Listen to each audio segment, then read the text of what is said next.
आप ही की बेटी रहूंगी ना। इस घर के सारे बिल्स तो मैं ही पेटीएम करूंगी। ये भी ठीक है। इंडिया जब भी फ्यूचर का प्लान बनाएगा हमें उसके बीचों बीच पाएगा। आगे भी पेटीएम आपका यूं ही साथ निभाएगा। पेटीएम करो।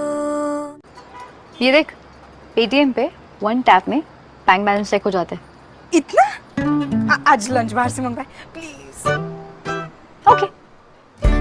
अपना बैंक बैलेंस चेक करो। पेटीएम करो। taking the lead on this. भैया मूवी के लिए 1000 रुपए पेटीएम कर दो ना। जब हो डेडलाइन बाकी सब करो sideline. Use Paytm pocket money.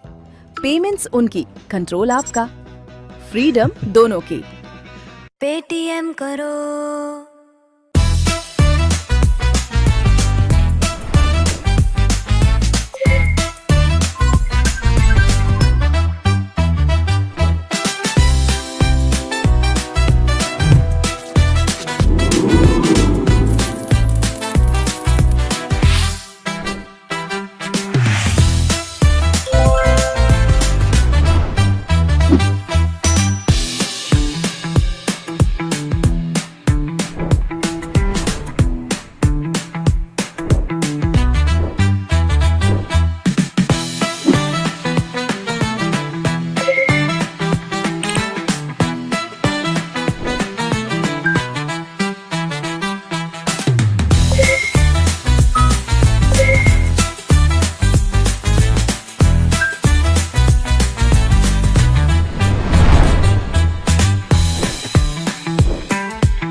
I think you need to start again.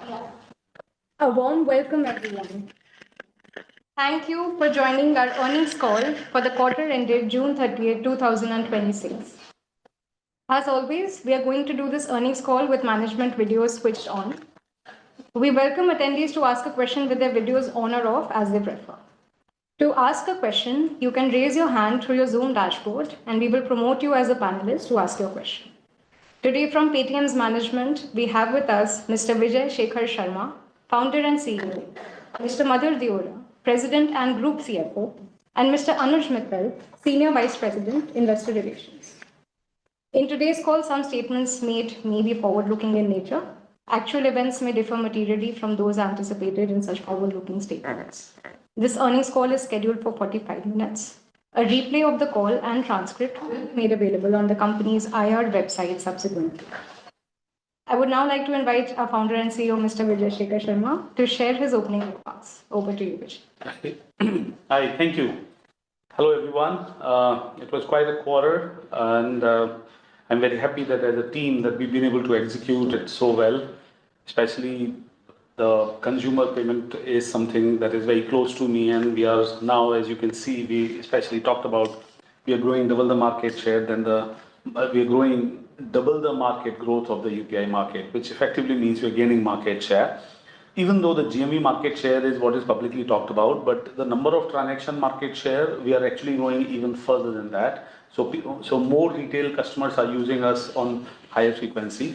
And I personally carry a benchmark in my mind, and that benchmark that I carried is about the, let's say, January 2024 as a milestone where we sort of went through a special situation, and I can happily tell you that we just crossed the January 2024 daily transacting user, daily active user, or any other KPI that we could have kept. So the past is behind us, and now we are having cash in our hand and the aggression in our mind and body. So going forward, special attention in an aggressive way, I would put the word, on consumer market acquisition or merchant acquisition very clearly there. The best part is that we've learned our art of building the business, where you can say, if I was to look at, let's say, uh, how do you make a profitable and growing profit business? And we've been able to pull that up very, very well. Going forward, as you would have seen that we have had a profitability increase, I would believe that I think we should be able to increase our profitability further, consequent quarters right away onwards. And then obviously the revenue growth will mean larger profit. And I'm saying it because we basically learned that you should not recklessly spend money on acquiring consumers or acquiring merchants if they are not monetizable. So we've been able to grow the market share with the discipline that we want a selective customer. We just don't want market share for the heck of it. We want monetization. And consumer monetization is something that we're very proud of.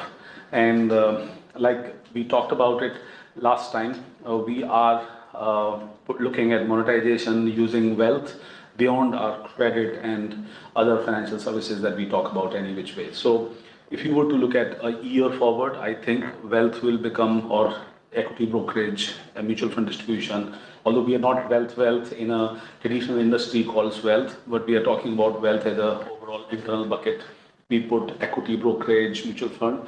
This is one area that is very bright spot. I'm putting a lot of my attention there. Payment sort of a product market fit, consumer and merchant both together, more aggressive growth. And credit, as you are aware, we're doing pretty good. I think there is no aggressive instance required rather there because it is running perfectly well. It'll go towards wealth, which is where the aggression is required. Beyond that comes the most important and consequent technology of our time, and this is AI. So I'm currently working on business and revenue line items that are non-payment, non-financial services. And I fundamentally believe that moving ahead of the optimization journey, we will start to see our revenue monetization journey of AI. And I'm very extraordinarily happy that some of our products have started showing up, few lakhs of revenue, but it is important to know that we are going to, let's say, a couple of quarters later, I wish less than a year, I'm able to say this line item, which will anyways go into Commerce Cloud, the traditional erstwhile marketing cloud business that we used to have it in that line item. And that is these two line items that I'm personally focused on. And thank you so much for all the support and guidance that you've always been with us in these journey and days. I'm very happy to announce, and you saw this, that we are now joined by 3 more new independent board directors, new in attention towards technology, business, finance, globalization, everything is out there. So with this, we can start with the questions.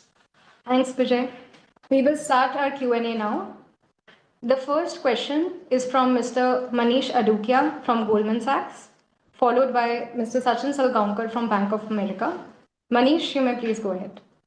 Thank you. Hi, Vijay, Madhur. It's good to see you and fantastic set of results. Congratulations on that. I wanted to delve a little bit deeper on the shareholder letter and some of the numbers and the results. Madhur, maybe the first question is to you. So on EBITDA margin, when you say that now you have higher visibility on the 15 to 20% margin number in the next 2 to 3 years, one, are you saying that you can get to that number sooner than what you had thought? And two, when you say higher margin in the long term, is there a theoretical number you have in mind, and how should we think about what that higher margin in the long term may look like? That's my first question, please. Yeah, I think at the core of it, Manish, the reason why we're saying what we're saying is that the revenue growth acceleration and the fact that indirect expenses are growing significantly slower than revenue growth. So that's what's giving us confidence to make both the statements that you pointed out, which is that we should be able to we have higher confidence of getting to that number and perhaps getting to it sooner.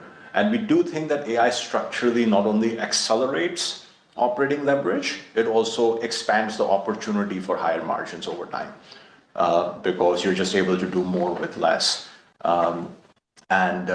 We have been able to deploy a huge number of applications and agents within our business, which are helping us become very efficient and we have talked about that in one of the pages in the deck. So yes, we are saying that both of those things are starting to come true. Sure. Sorry. And my question, Madhur, also was in the long term, when you say higher margins, do you have like a theoretical number in mind as to where you can get to? Yeah. We aren't giving a number for that right now because, as you know, it's a trade-off between just pursuing more growth and building an even larger business, which we absolutely think we have an opportunity to do in the areas that Vijay mentioned. And that will require investments. So it is, but yeah, structural margins for our business are significantly higher than the 15 to 20%, which we have said we would achieve in the near term. Yeah. So Manish, the thing is that we probably announced 8% of the EBITDA margin this quarter. This is a ramp up from here. It has to grow forward, forward, forward. I know you are seeking a terminal number, and Madhur is saying that it is more than 15, 16. So the direction is that we are talking about higher profitability and high profit both together, while we are aggressive on these numbers. No, very clear. And maybe a follow on that one is when we think about growth, which you're saying, Madhur, has been accelerating and it's visible in numbers as well, with postpaid ramping up now. You've started onboarding online merchants from late last year. Consumer payments business is seeing market share gains, right? With all of these together, is there any hurdles or downside risk to revenue? So, for example, this quarter, if you grew 28% YOY, are there any downward pressures on revenues at all in the foreseeable future? I'm not asking for a number as to what you can grow to, but just trying to think that could the accelerated revenue growth momentum continue in the foreseeable future, or are there any downside risks that we should be aware of? I think the great thing about this growth that we're seeing is that it is in nearly every business. So we are seeing that in our payments to small merchants, payments to large merchants, consumer payments that you mentioned, seeing that in financial services. We're also seeing some of the smaller businesses growing very fast. You mentioned postpaid, which is a good example of that. So we're seeing that pretty much across the board. And we think having achieved this number, we should aim for even higher. Very clear. My other question was actually on postpaid. Now, you've qualitatively talked about the business doing well or ramping up, and F28 being a year when it meaningfully adds to both revenue and EBITDA. But when I look at, let's say, an earlier peak of postpaid, which was about 9,000 crores in 2023, right? We are, I'm guessing, a lot lower than that number. Now, again, directionally, is there any reason why the company should not be able to get to that number at some time in the future? I'm not asking for a timeline, but maybe 3 years, 4 years, 5 years. Are there any hurdles for you to not get to that number, or directionally you are tracking to reach that number at some point in time? Your thoughts there would be helpful. The market opportunity is massive. The customer love and product market fit for this product is excellent. It is really serving a need, and there's no reason why this journey should be any different. The only thing that I would add to that is that it took us about 4.5, 5 years last time to get to those numbers. Currently, we are tracking roughly twice as fast, which is, I'm not saying that if it took us 5 years last year, it will take us 2.5 years. I'm not saying that. But currently, we're tracking twice as fast as you would expect that we are ramping up this product. This product is ramping up with old users, new users, everyone, just really, really well. Very clear. Just last question before I jump in the queue. Cash on the books, and thank you again for the color in the shareholder letter around cash on the books, very helpful. But is it to say that from a foreseeable future perspective, there are no large uses of cash, either in terms of M&A or inorganic opportunity that you may look to deploy, and you're happy to, have the cash build up in the books? Your thoughts or color would be helpful. 100%. Cash is the spine and strength. I wish that we have 40,000 crore cash. Very clear. I would just add one thing that compared to when this discussion started a year ago, not only do we have the 13,500 crores of cash, we are now also adding a significant amount of cash. So I love the fact that we are free cash flow generating business. Actually, me and Madhu were discussing some days back, and we see a stress in fintech ecosystem because either you go public and then you learn the new reasons for feeling uncomfortable, or you in private round try to find out what is the reason for you to do what you want to do. I think people should get further stressed, further discounted, and that time the cash and the equity will be valuable. Today, cash is way more valuable. So Manish, while we are adding cash to our balance sheet, we are also very actively looking for, within the existing perimeter of what we do, what are good ROI ideas. So we have called out in the past that MTF has been a portion of our funds, very small percentage of our funds so far, which is giving us very good ROI. So within our existing business, and I love that because it is a good ROI use of our cash, and it also furthers our mission as a company. in terms of serving our customers better. So we are continuously looking for more opportunities within the business, mostly organic, maybe a few inorganic if there's the right opportunity at the right valuation. Thank you. As always, great chatting with both of you. Thanks and all the best. Thanks, Manish. We will take the next question from Sachin Salgaonkar, followed by Bijit Jain from Citi. Sachin, you may please go ahead. Thanks, Anandita. Congrats, management, for a great set of numbers. I have three questions. Let me go one by one. First question, would love to get a bit more color in terms of, how the loan book is moving. What is the mix between, let's say, a merchant loan and consumer loan, and any data points you could share in terms of merchant partners and how the growth is happening. And the second part of the same question is, Vijay, you did mention about equity and wealth management scaling. So any sense in terms of what is the mix today between lending and, let's say, wealth management, and how that mix could change in future? First of all, Sachin, I'd say most of our profit is made from merchant side. And consumer side, we are driving. We have, by the way, grown now quarter on quarter, and I mean the numbers which were flat or a little bit of flat and declining are significantly ramped up, and we have crossed year-on-year number, like I told you, 24 number for even consumer credit, if you will. But the intent here is that we have done all of it mostly without requiring any FLDG, so we sort of our distribution in the consumer side. But at the same point in time, the most of percentage still 80-20 wise would be towards merchant side. Quality is good, that is why it is growing. In fact, there is a much more interest from number of partners, but we remain committed to remain purely distribution company, and we don't have interest to put a book on this business at all. And we have queued small finance bank and I would say even the large banks are there now.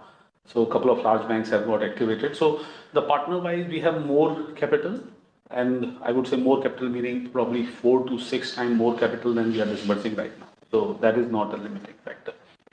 Then comes the percentage between wealth and this. Oh, my intention is that when I say this is my focus area, I'm trying to say what I'm trying to rejuvenate to a sizable number. And wealth is not materially number in these two numbers, if you were to ask me. And it is sizable, but not so sizable that I think we would start showing up. The good thing is that it shows up as a subsidiary, so people are able to see the P&L of that entity.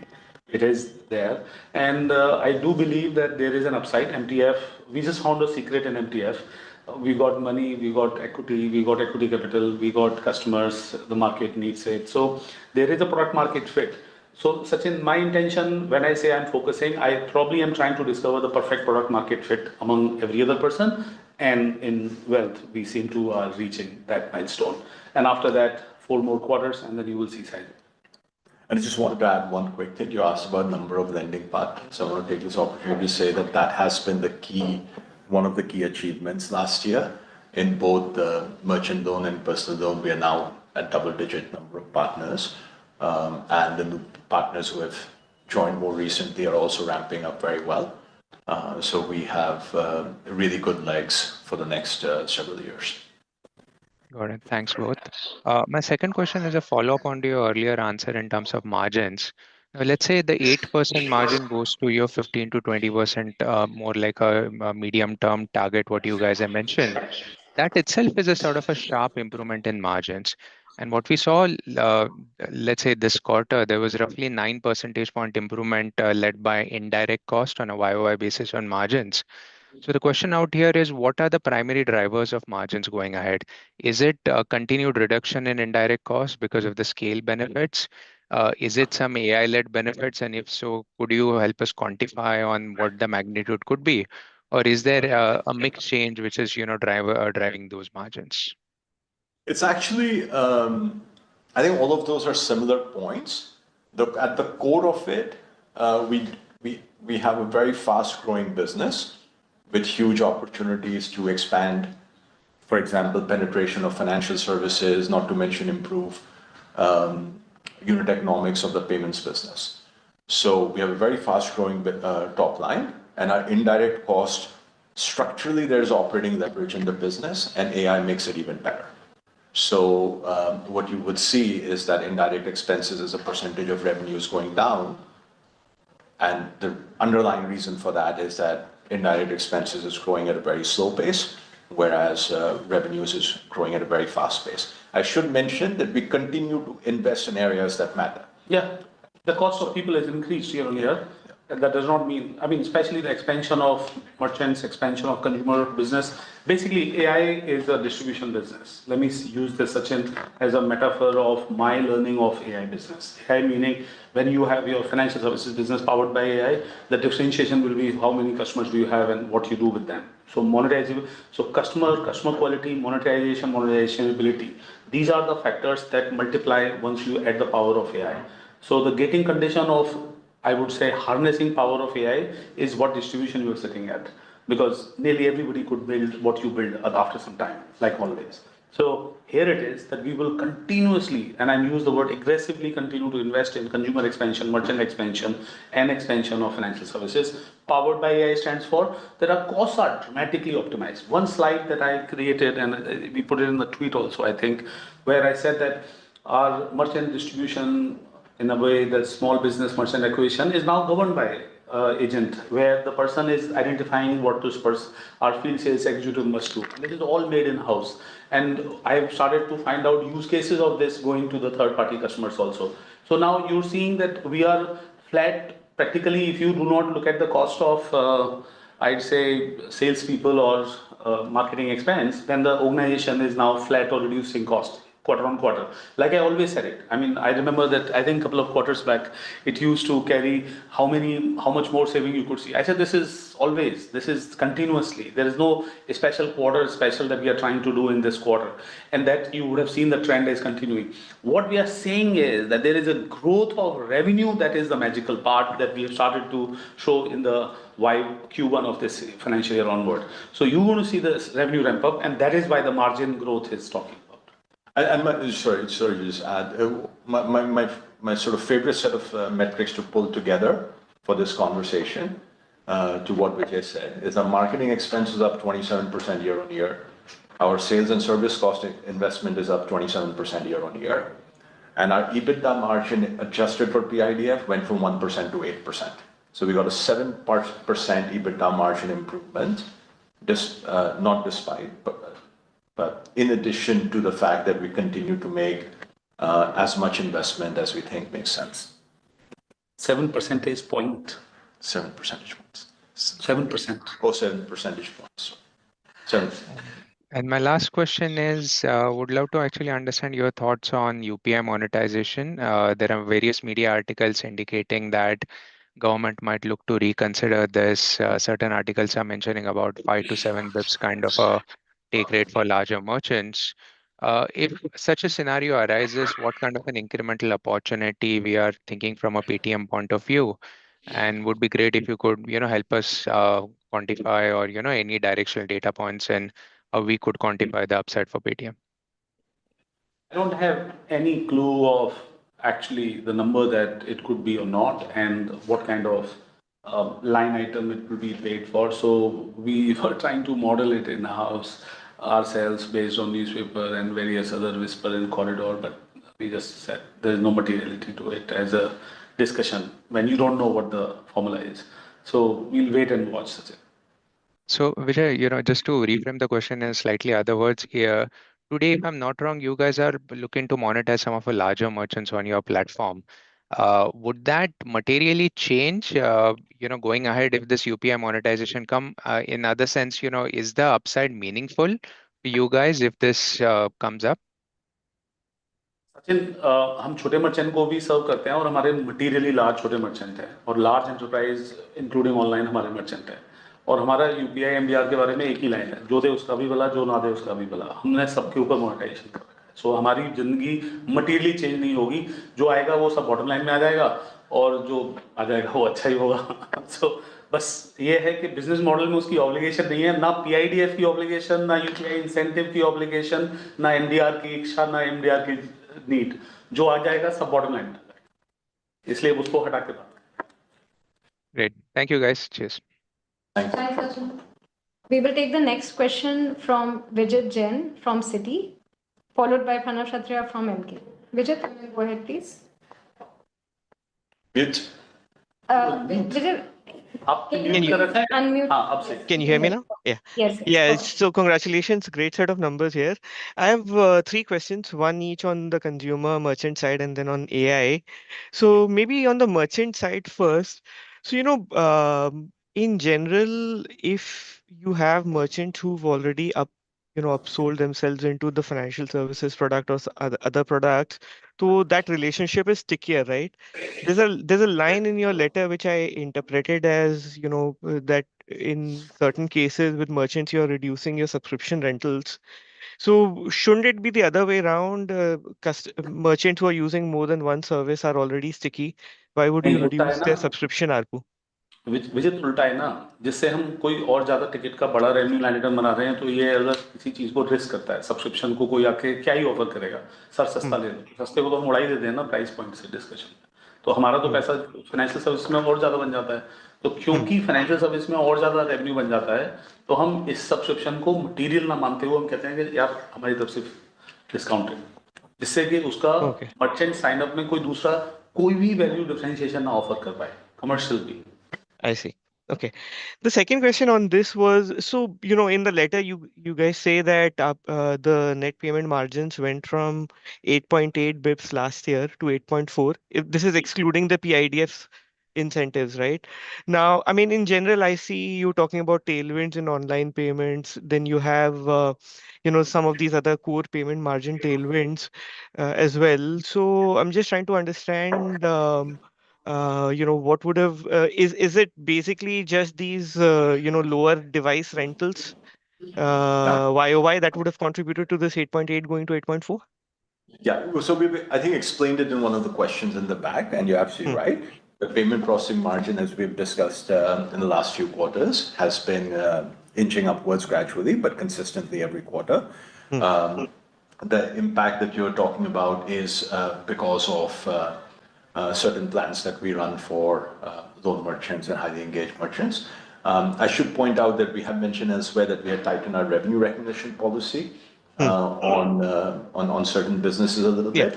There was a slight impact of that, but most of it is the answer that we have given in the back of the document. Got it. The second question I had was on the मैं consumer. बहुत important बात बोल रहा हूँ. मधुर ने बहुत ही मतलब as a business person मैं अपने सीएफओ के बारे में एक लाइन बोलना चाहता हूँ. मधुर has literally made it. If you don't get money by the month end, this is not a revenue recognized. Absolutely clean. Absolutely clean. Everything else is a future upside if you get it. So ये जो conservatism है, ये सब भी आपको उसमें लग रहा है. Good to hear, Vijay. Vijay, my next question is on consumer franchise. So, now you have postpaid that is scaling up. You have consumer loans, which is looking up versus last year, and MTF is doing well. You've applied for wallet license, and I'm guessing because you said that last time, wallet plus postpaid will, kick up postpaid even further. So, in general, how would you say your consumer franchise in terms of monetization is looking like in F27? You have a guide 20, I think, meaningfully better than 22% overall growth. I know merchant business, for example, is doing better than that. So in terms of the consumer franchise, what are we looking at this year, given all of these tailwinds in general? I think बहुत अच्छा होगा. मतलब इसमें कहूँ क्या, सब चीजों में एफर्ट मार रहे हैं, कुछ ना कुछ तो चल ही जाएगा. इतने सारी मिसाइल और रॉकेट्स हैं, कोई तो चलेगी. I'll just add maybe one thing that there are certain consumer side financial services which were slightly challenged because, as you know, equity trading volumes went down a year ago. Until about 6 months ago, we were seeing headwinds in the personal loan business. And of course, we didn't have much of postpaid a couple of quarters ago. So now that these things are starting to turn around, we are seeing significant upside on the consumer side. So when we look at our LTV to CAC, that has improved meaningfully. And obviously, that is one of the reasons why we're making some investments on the consumer side over and above product. We're also investing a bit more in marketing. Got it. One last question on AI. So, AI, I wanted to understand how is AI helping you on merchant acquisition, onboarding, collection efficiencies? Is it making it measurably faster, and so you're seeing better retention trends? Anything you can, any detail you can share on that? And second, also, I see your cloud costs have come off YOY here, and I'm wondering if, you were able to release some compute costs. Because you looked at you used AI or whatever else you used to figure out where you had scope for efficiencies. So just a little bit of color on how you're using AI on the productivity side beyond the employee costs would be helpful. Vijit, first of all, really thank you. Somebody saw what I wish somebody would have saw and asked. I mean, you heard that people are saying token maxing means so much of cost. My whole year cost became out of cost in the quarter, that kind of situations. Hmm. We tune our own model, place on our own infra, and then run it. You must have heard this popular make this phone call for, let's say, collection or revisit or retention and so on. Hmm. Now, we took 200 billion parameter model, optimized it to 4 billion parameter model, made for Indian languages, our own model. And then we placed it on our own machine. And effectively, now you're talking about low latency, low cost of tokens, which is low insurance cost, run and operated by us. And that makes our cost even lesser than the typical company would have costed for themselves.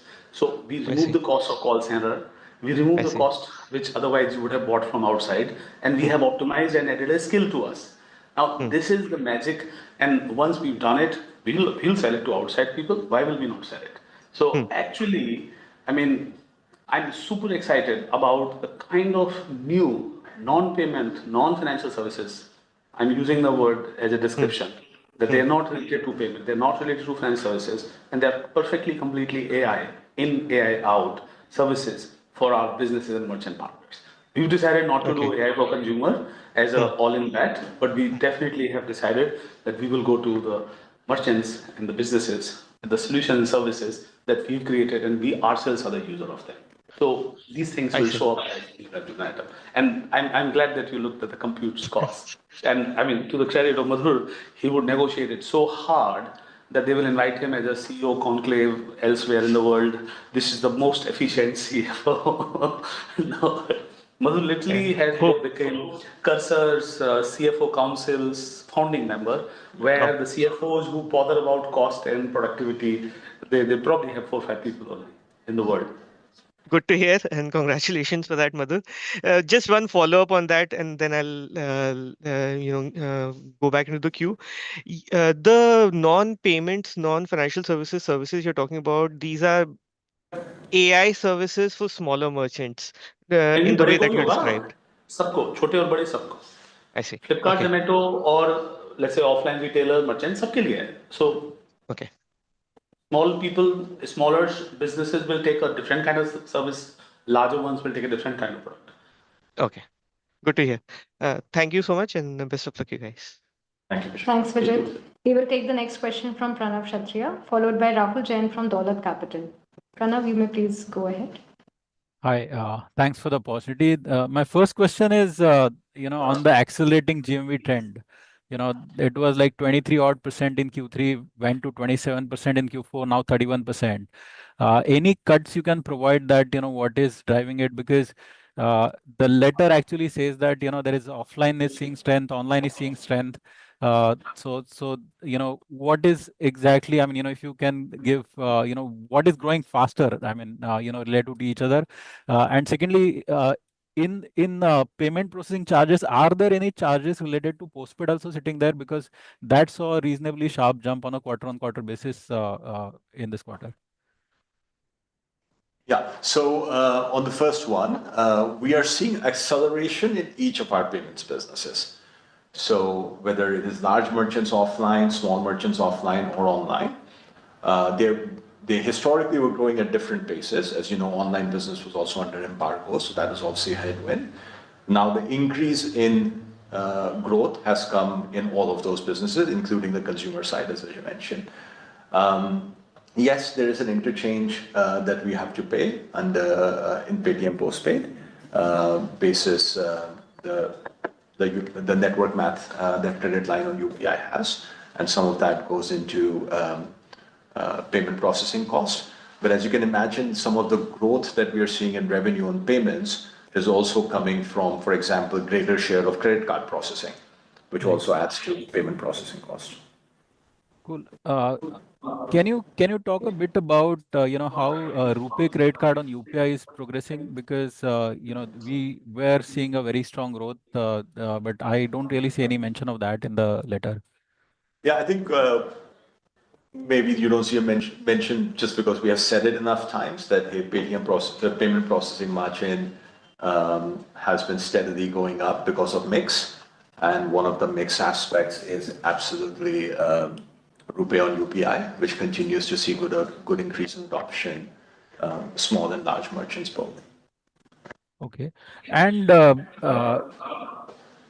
if I look at on the cost side, there has been 6.5% decline in the employee cost X of sales cost, and this is despite the appraisal. So, it seems like a fairly sharp cut, in the employee cost. So, I mean, how should we see this going forward? I mean, is this a baseline which is sustainable? Is there any ESOP cost timing, sort of impacting that, or any colors there would be helpful? नहीं नहीं, सबको अच्छा appraisal मिला और सबको ESOP भी मिले जो अकाउंट फॉलो हुए हैं। ऐसा कुछ नहीं है कि हमने फैक्टर करके बाद में कॉस्ट लगा दी हो। हमने कुछ भी एक्सोटिक अप्लाई नहीं करते, डायरेक्ट चार्ज स्ट्रेट फॉरवर्ड, और अप्रेजल अच्छे हुए हैं। मतलब मैं ये बताना चाहता हूँ, वो तो रादर ये है कि मधुर ने पहले से कट मारे। There are minor fluctuations that will exist quarter on quarter, but nothing specific to call out, nothing that is going to change our trend lines in any major way. Like we have said, we do expect to continue to improve EBITDA profitability and that. With respect to, but the overall guidance on indirect expenses is that it will, despite investments in sales and marketing, it will grow a lot slower than revenue. Okay, one last follow-up on the first part, actually. So GMV growth acceleration, is this sort of sustainable, from your point of view currently, or Yes. you think, on a high base, there can be some challenges? नहीं, सब कुछ sustainable है। इसके दो कारण हैं, एक तो ऑनलाइन वाला फैक्टर ही नहीं हुआ तो आपको लग रहा हो कि वो बढ़ना बाकी है, और ऑफलाइन में डिजिटाइजेशन का बढ़ावा हो रहा है और कंज्यूमर बेस अपना आ रहा है। तो तीनों बकेट जो GMV को कंट्रीब्यूट करते हैं, तीनों में अपने प्रोडक्ट मार्केट फिट सही हुए हैं, और कुछ ऐसा कुछ स्पेशल ट्रिक नहीं है। Thank you so much. Nice talking to you. All the best for your next quarters. Thanks, brother. Thanks, Pranav. Thanks. We will take the next question from Rahul Jain, followed by Jayant Kharote from Axis Capital. Rahul, you may go ahead, please. Yeah, thanks for the opportunity. Firstly, if I look at the DLG data that we talked about, finally for the month of June, it is now coming on a YOY growth trajectory. So if you could tell us, why this journey has been in such a manner where it scaled up pretty fast, then it kind of, saw some moderation. It appears it came from just one specific participant or partner, and then it's scaling up across portfolio. So any big picture thought process you could share on the DLG side? So you should look at year-on-year GMV. I don't have a comment on the specific month. I haven't, frankly, sort of dug into that specific month data. But I think we have said in the note that I think in the context of revenue, but this applies to GMV as well, that it is very broad-based. It is coming from every type of merchant category where we are seeing higher, every type of payment category where we are seeing faster growth now than we saw a couple of quarters ago. So it is not concentrated towards a few merchants or even one or two payments businesses. And also this specific comment that we made upon that we could reach upwards of 20% margin on a long-term basis. Is it that we see that the indirect expenses could grow by 10%, give or take on a long chart, and the X of payment business can grow 70-80% incremental revenue into profitability. And we are seeing acceleration on growth. So we could see that the next milestone, once we achieve the 15% mark, could be that we might guide a bigger band like 20 to 25 kind of a thing. What make you, come to that thought process right away? I think away from specific numbers, Rahul, what we are referring to there is that first, the market opportunity remains massive, right? We still feel there's a huge amount to do, not just in financial services, but actually in payments as well, right? So the long-term TAM for us is massive, and as a result, I happen to think the terminal value of this business is fantastic. And the second catalyst for saying that is because AI just makes you leaner as an organization. And finally, your point about marketing services and financial services incremental revenue being very high on EBITDA margin, that is absolutely correct. So thank you for that observation. Fair enough. That's it from me. Thank you for the opportunity. Thank you. Thanks, Rahul. We will take the next question from Jayant Kharote, followed by Suraj Das. In order to accommodate a few more questions, we will extend this call as well. Oh. Jayant, you may go ahead. Thanks, Anandita. Hi, Madhur. Hi, Vijay. Congrats on a great set of numbers. First question is actually around the industry and lending. So, of course, merchant lending is a great product market fit with the device and collections. But one thing that's been concerning a little bit to me is in the last 1 or 2 quarters, the disbursement by digital lenders in the personal loan space has mushroomed to like around 25,000 to 30,000 crore a month, which means we are going to build 3 to 6 lakh crore of a high APR, 31% APR kind of a personal loan book at a systemic level in the next 12 months. Now, one concern I had was obviously regulatory, right? If 5-6 lakh crore of book is getting built up, there could be some sort of thought. And then the question is around merchant loan. If the APRs in this product are to be moderated down to the better quality merchants over the next couple of years, does that affect the profitability of this product?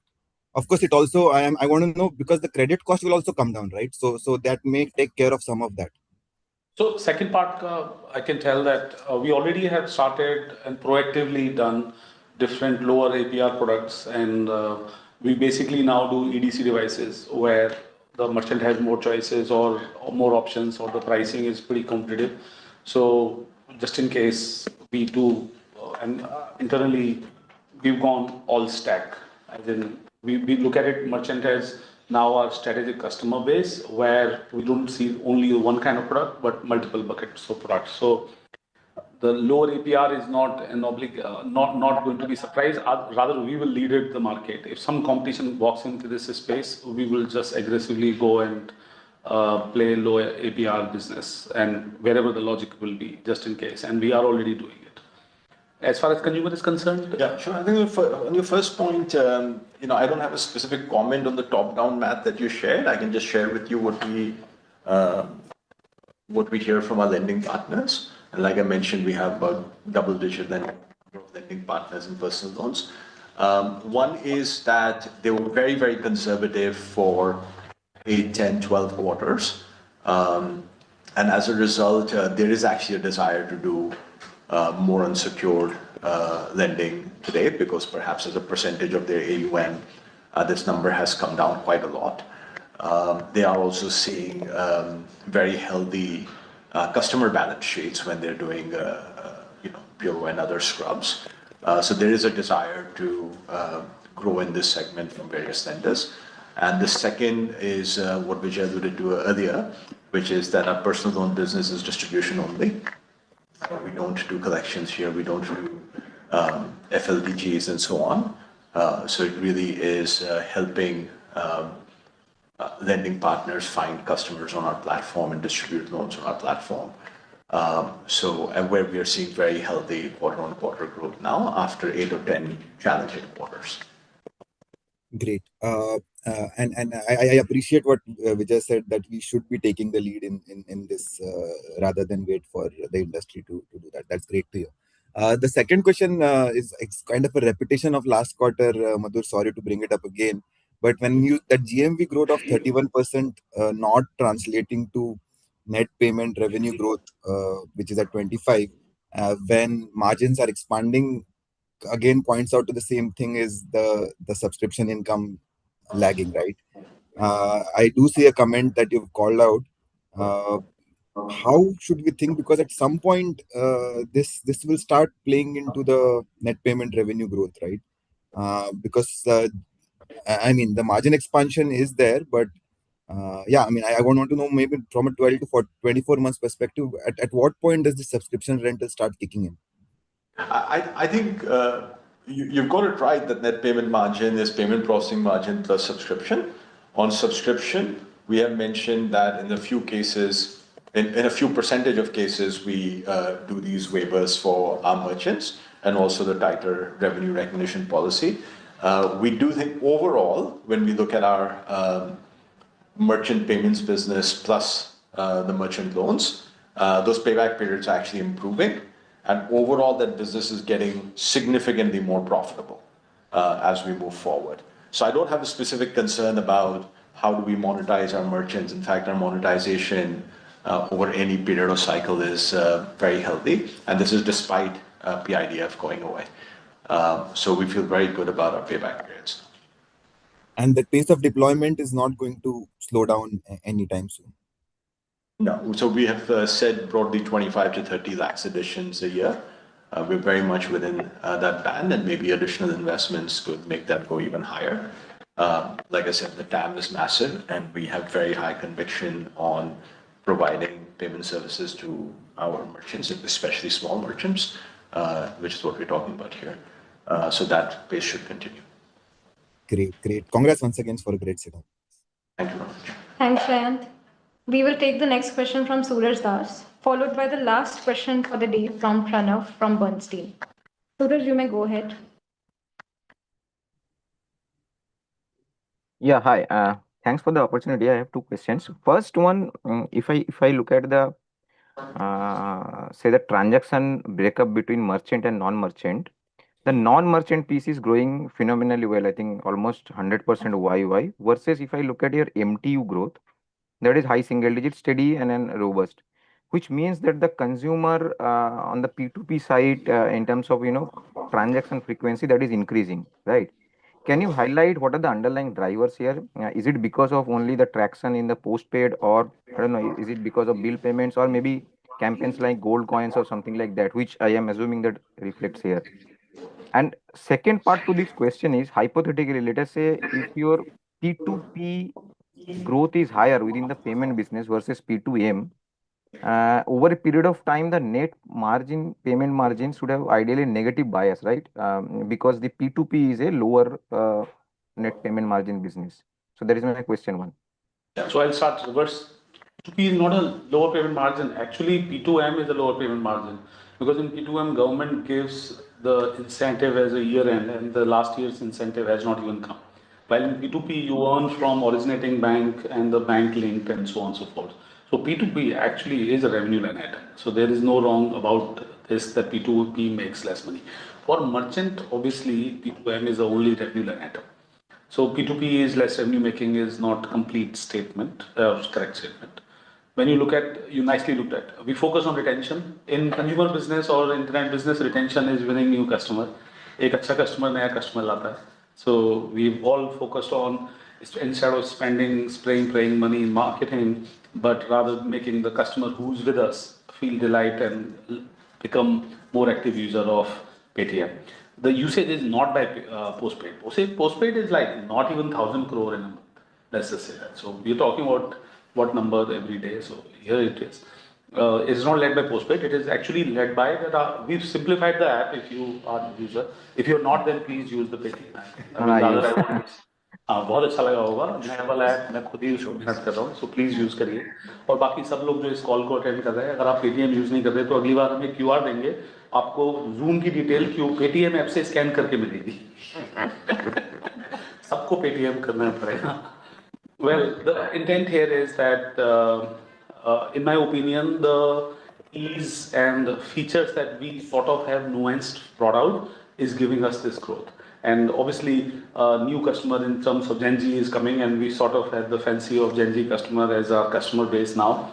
So there it is. Sure, got it. The last question is in terms of the in the financial services business. If I look at you are adding, let us say 1-2 lakh customers on a YY basis, and if I look at the overall financial services segment revenue per customer, that is also growing.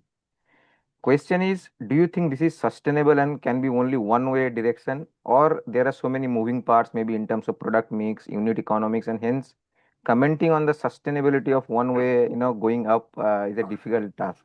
बहुत बहुत basic, बहुत छोटा number है, few lakhs, 1 million भी नहीं, 100 million की जनता के ऊपर, मतलब अभी तो बहुत ज़्यादा है. So I would rather say that there is a huge upside, order of magnitude multiple, not percentage. It's rather the attention that we've started giving to it. Whether you look at mutual fund distribution, which we don't count in this because that does not make material revenue, but then that which goes to equity brokerage, very useful. Then similarly, credit, postpaid, and then taking consumer loan, then insurance, then boom, boom. So I would rather say that we are, I don't know how to say this. The very fact that internally we are so excited and ready to say that we will grow profit margin and profit itself is because the customer base and the product market fit and the business model has got scalable, and then head down, execute only that, and you are all good. So just to clarify, the 7.6 lakh number, we think that, barring any quarterly aberrations, this number should just linearly grow up. As we talk about revenue per financial services customer, if you look at the average revenue that we make today, obviously there's some products which are higher than that and some products which are lower than that. So yes, there's a mix effect point which may affect us a couple of quarters here and there. But we are confident overall financial services revenue will grow. We were thinking about what are the metrics that we should put out there for financial services customer and financial services revenue. Key financial services customers was one of them. And as close a proxy to saying, hey, there's a number of customers who are taking a product and the amount of money you're making per customer. But yes, within that, there will be some mix effect components.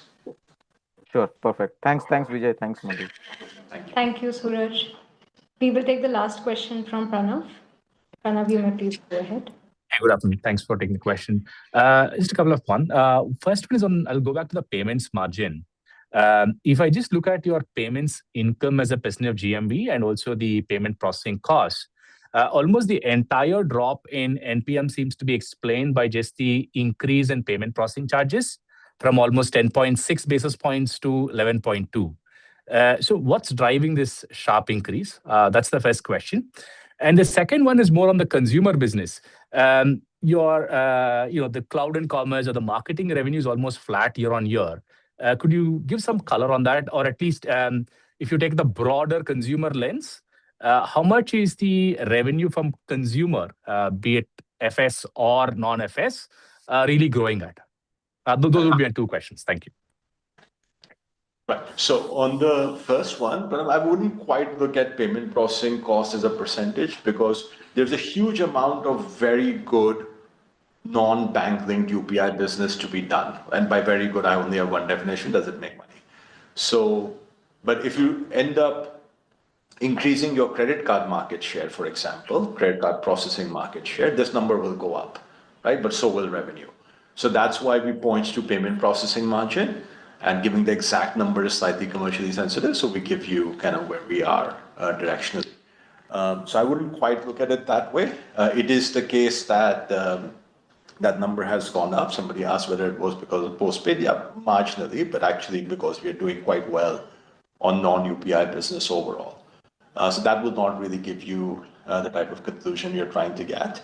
On marketing services, we are seeing good momentum, partly because of we have more MTU, we have very good retention metrics. Vijay mentioned DAU is higher than it was in Jan 24, and so on. So we're getting not only more customers, we're getting more engagement. Another indicator is our MTU was up about 8%, but our consumer side GTV was up 45%. That's another indication for how much we have worked on engagement of customers. All of that does translate with a slight lag into marketing services revenue as well as other consumer financial services revenue down the road. This quarter we're slightly behind on one specific line item, which is travel, where there were headwinds. So when the ticket prices go up, usually leisure travel. I think it was not headwind, it was headfire. Headfire.